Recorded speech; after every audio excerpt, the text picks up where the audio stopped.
برای مقصد تلویزیونی باید که یک برنامه تیار کنیم اطراف همین چیندن پخته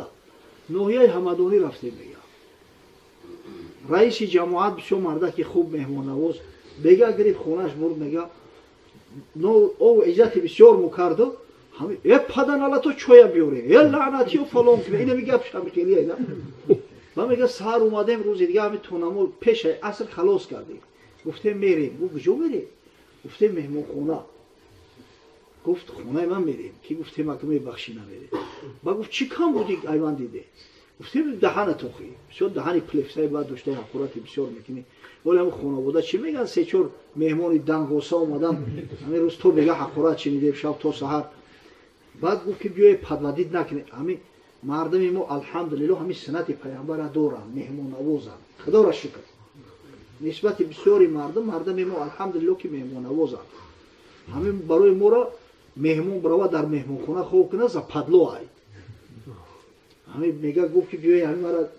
ایزون نتین بخدا بیای بریم تو شما رخصت نتین گپ نمیزنم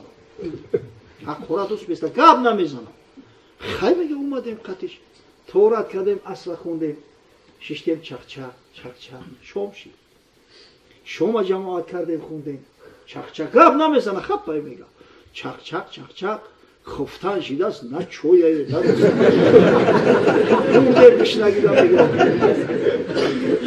هم میگه همدیگر هم تایش سرد نگه داریم یه وقت میگه گفت که هم تا دو شوار داشت میگه بعد گفتیم گپ زن اجازه هسته یا چی پرسم تون گوش نمونده هم میگه گفتیم خیلی وقت مرا اجازت بده من فعالیت کنم